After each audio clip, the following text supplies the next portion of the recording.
لیکن آپ کسی بھی سائنسداں سے، وہ چاہے آئنسٹائن ہی کیوں نہ ہو، وہ ناسا میں کام کیوں نہ کر رہا ہو، یہ چند سوالات آپ سائنسدانوں سے ضرور کریں۔ ان میں پہلا سوال، اور میں گارنٹی سے کہہ رہا ہوں کہ دنیا کا کوئی بھی سائنٹسٹ سائنس کی بنیاد پر ان سوالوں کا جواب نہیں دے سکتا۔ آپ اس کو لکھ لیجیے۔ سب سے پہلا جو سوال ہے، اور یہ میں ایک اہم سوال آپ کو دے رہا ہوں، اس کی توجہ ادھر رکھیں۔ پہلا سوال یہ ہے کہ سائنس حق اور باطل کے پہچاننے کا معیار ہے، اس کی سائنسی دلیل کیا ہے؟ آپ یہ سوال کسی سائنسداں سے کریں، صبح قیامت تک سائنس کی بنیاد پر وہ جواب نہیں دے پائے گا، کیونکہ یہ جو سوال ہے یہ علمیات سے متعلق ہے۔ علمیات کو انگریزی میں کہتے ہیں ایپسٹیمولوجی، اس کو عربی میں کہتے ہیں اسباب المعرفہ۔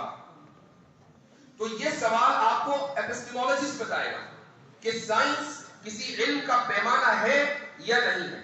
اب اگر آپ سائنس سے یہ سوال کریں تو سائنس کے پاس اس کا جواب ہی نہیں ہے۔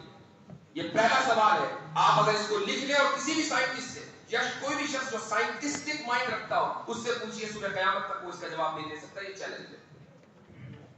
دوسرا سوال یہ ہے کہ کاز کیا ہے؟ آپ نے کاز اینڈ ایفیکٹ بھی اس ڈیبیٹ کے اندر سنا ہوگا، اور ایک ایسا لفظ کوئی جو اس ہفتے سب سے زیادہ گوگل کیا گیا، وہ سب جانتے ہیں، کنٹینجنسی۔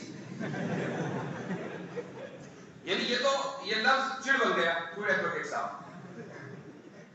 اور وہ لوگ کہ جو اس کا تلفظ بھی نہیں کر پا رہے تھے، ماشاءاللہ بڑے کانفیڈنس کے ساتھ لفظ بولتے ہیں کنٹینجنسی۔ کم سے کم ڈیبیٹ کا یہ فائدہ ہوا کہ ان کی ووکیبلری میں ایک لفظ کا اضافہ ہو گیا۔ یہ جو